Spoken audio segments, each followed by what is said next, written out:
வாழ்க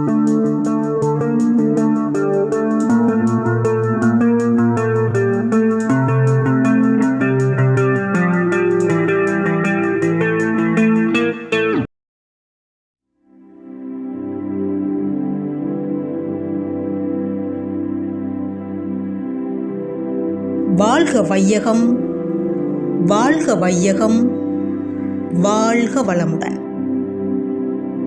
மனிதன் பிறந்ததிலிருந்து வாழும் வாழ்க்கையில் பல்வேறு இன்பங்கள் துன்பங்களை அனுபவித்துக் கொண்டிருக்கின்றான்.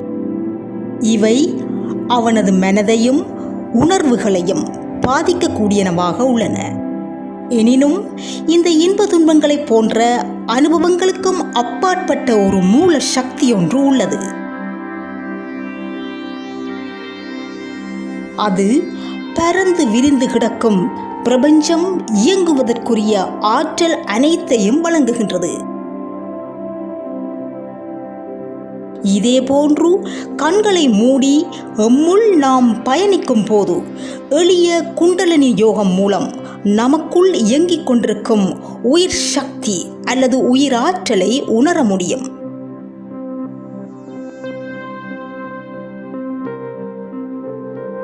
இதை உணரும்போது நமது உயிருக்கு மூலமான ஆதாரமான இறை சக்தியையும் உணர்ந்து கொள்ளலாம்.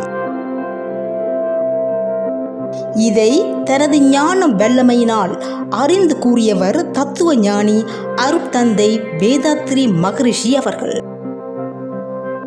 கோடானு கோடி உயிர் துகள்கள் சுழன்று சுழன்று நம்மை இயக்கும் ஒரு சக்தி உயிர்.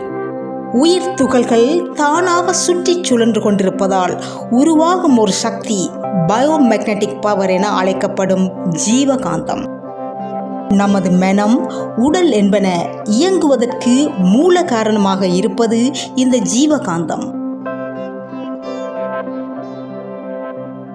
மனம், உடல் போன்றன தொடர்ந்து இயங்கிக் கொண்டே இருப்பதால், அதாவது நமது எண்ணங்கள், செயல்கள் தொடர்ந்து செயற்பட்டு கொண்டே இருப்பதால் உடலிலிருந்தும் மனதிலிருந்தும் ஜீவகாந்த ஆற்றல் படிப்படியாக குறைவடைந்து செல்கின்றது. இவ்வாறு குறைவடையும் போது நமக்கு தூக்கம், சோர்வு என்பன ஏற்படுகின்றன. நிம்மதியான ஆழ்ந்த தூக்கம், உணவு உட்கொள்ளல் போன்றவை மட்டுமல்ல, தியானம் மூலமும் இழந்து போன ஜீவகாந்த ஆற்றலை நாம் மீண்டும் உடலில் நிரப்பிக்கொள்ளலாம். இவ்வாறு நிரப்பப்பட்ட ஜீவகாந்த ஆற்றல் உடலில் தொடர்ச்சியாக சுழன்று கொண்டிருக்கும் போது உருவாகுவது கருமையம். மனிதனின் ஒவ்வொரு பிறவியிலும் செய்யப்படும் செயல்கள், அவை நல்லவையாக இருந்தாலும் அல்லது தீயவையாக இருந்தாலும், கருமையத்தில் ஹார்ட் டிஸ்கில் பதிந்தது போல் பதிந்து வைத்திருக்கும் வேலையை செய்வது இறையாற்றல். உயிர் சக்தி அல்லது உயிர் ஆற்றல் முதுகுத்தண்டு வழியே 7 சக்கரங்களில் குவிந்திருக்கின்றன. அவையாவன மூலாதாரம், சுவாதிஷ்டானம், மணிப்பூரகம், அநாகதம், விசுப்தி, ஆக்ஞை, துரியம். உயிராற்றல் மூலாதாரத்திலேயே இயங்கிக் கொண்டிருப்பதால் இந்த நிலையில் மனம் குழப்பத்திலேயே இருக்கும்.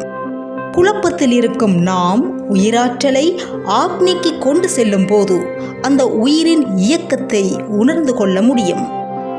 3வது கண், மெஞ்ஞானத்தின் வாசல் என அழைக்கப்படும் ஆக்ஞையில் உயிராற்றல் குவியும் போது அங்கே மனம் அமைதி பெறும். ஆக்னி சக்கரத்தில் தொடர்ந்து தவம் செய்யும் போது மைண்ட் ஃப்ரீக்வன்சி என அழைக்கப்படும் மன அலைச்சூழலின் வேகம் குறைவடைவதால் மனம் அல்ஃபா நிலையை அடைகின்றது. இங்கே கண்கள் மூடியிருந்தாலும் மனம் விழிப்பாக உள்ளது. இந்த நிலையில் ஞாபக சக்தி, ஒரு நிலையில் இல்லாமல் அலையும் மனதை ஒருமுகப்படுத்தல், கிரியேட்டிவிட்டி என்னும் படைப்பாற்றல் போன்றன அதிகரிப்பதோடு ஐம்புலன்களில் இருந்து கசிந்து வெளியேறும் ஜீவகாந்தத்தின் செலவு குறைக்கப்பட்டு உடலாற்றல் அதிகரிப்பதுடன் இரத்த ஓட்டம், காற்றோட்டம் போன்றன சீராக இயங்கி இருதயம், நுரையீரல் சம்பந்தமான நோய்கள் வராமல் தடுக்கப்படுகின்றன. அது மட்டுமல்ல, ஆக்னி தவத்தால் ஆக்னி சுரப்பி இயக்கப்பட்டு அனைத்து ஹோமோன்ஸ்களும் சீராக இயங்குகின்றன. அடுத்ததாக உயிர் சக்தி அல்லது உயிராற்றலை தலை உச்சியில் வைத்து தவம் செய்யும் துரிய தவம் பற்றி பார்ப்போம். துரிய தவத்தில் மனம் இன்னும் ஆழ்ந்த அமைதி பெறுகின்றது. இந்த தவத்தின் மூலம் மூளையின் செல்ஸ்கள் எல்லாம் தூண்டப்பட்டு மூளையின் செயல்திறன் அதிகரிப்பதோடு இன்ட்யூஷன் எனும் உள்ளுணர்வு, தன்னம்பிக்கை போன்றன அதிகரிக்கின்றன.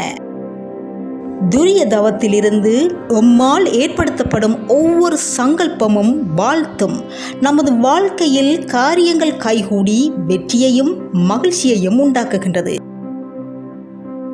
மேலும் நம்முள்ளே நாம் பயணிப்பதால் எமக்குள் ஏற்படும் எண்ணங்களை ஆராய்ந்து நமது ஆசைகளை சீரமைத்து கோபம் அல்லது சினத்தை தவிர்த்து கவலைகளை ஒழிக்கவும் இந்த துரிய தவம் உதவுகின்றது. இதன் பயனாக மனம் தூய்மைப்படுத்தப்பட்டு நமது ஆளுமையும் அதிகரிக்கின்றது. இனி நம்மை தாண்டி, பிரபஞ்சத்தை தாண்டி அனைத்துக்கும் மூலமான இறைநிலையோடு பயணிக்கப் போகின்றோம். இது துரியாதீத தவமாகும். தலை உச்சியின் ஒரு அடிக்கு மேலுள்ள உயரத்தில் இருப்பது துவாத சாங்கம். அதில் மனதை நிறுத்தி மீண்டும் மனதை விரித்து சந்திரனில் பயணிக்கும் போது எங்கும் வெண்மையாக இருப்பது போன்று உணர்ந்து அதன் மேல் மீண்டும் மனதை விரித்து சூரியனில் பயணிக்கும் போது எங்கும் செம்மஞ்சளாக இருப்பது போன்று உணர்ந்து பின் மீண்டும் மனதை பிரபஞ்ச அளவிற்கு விரித்து கோடானு கோடி நட்சத்திரங்கள், மில்கி வேஸ் எனும் பால்வெளி மண்டலங்கள் அனைத்தையும் அகக்காட்சியாக கண்டு செல்கின்றோம்.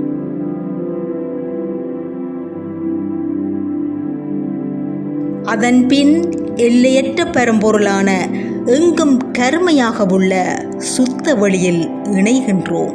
இதுதான் பேரின்ப நிலையாகும். இந்த நிலையில் மனதை கலக்கும் போது நமது தீய பதிவுகள் அழிக்கப்பட்டு உடலும் மனதும் தூய்மைப்படுத்தப்படுகின்றன. உடலும் மனமும் தூய்மைப்படுத்தப்படுவதால் மனித பண்பின் புனிதத்தன்மை உணரப்படுகின்றது. சுத்த வழியில் எமது வேண்டுதல்கள், கோரிக்கைகளை முன்வைத்து மீண்டும் மேலிருந்து கீழாக பேரியக்க மண்டலம்,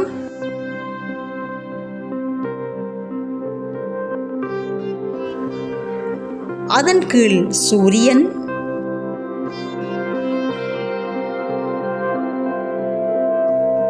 பின் சந்திரன்,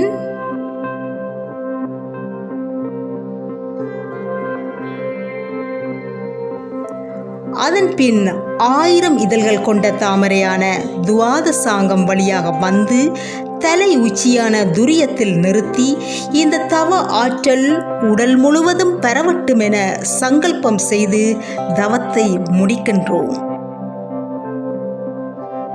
இதே போன்று நம் அன்றாட வாழ்வில் தொடர்புள்ள ஐம்பூதங்களையும் நவக்கிரகங்களையும் நம்முடன் இணக்கம் பெற்று வளமாக வாழ பஞ்சபூத நவக்கிரக தவம், நம் உடலில் ஜீவகாந்த பெருக்கம் ஏற்பட்டு புத்துணர்ச்சி உருவாகுவதற்கு நித்தியானந்த தவம்,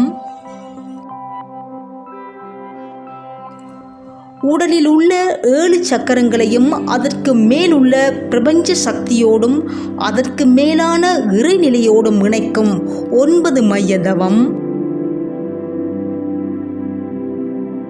அனைத்து ஜீவன்களும் சடப்பொருட்களும் இறைநிலையின் தன்மாற்றத்தால் தோற்றம் பெற்றவையே என்பதை உணர்த்தும் இறைநிலை தவம், ஆக்னையில் அல்லது துரியத்தில் இருக்கும் உயிராற்றலை மீண்டும் மூலாதாரத்திற்கு கொண்டு வந்து சமப்படுத்தும் சாந்தி தவம் போன்றன மனிதனின் ஆன்ம ஈடேற்றத்திற்காக தத்துவஞானி அருட்தந்தை வேதாத்ரி மகரிஷி அவர்களால் எமக்கு கொடுக்கப்பட்டன. வாழ்க வையகம், வாழ்க வையகம், வாழ்க வளமுடன்.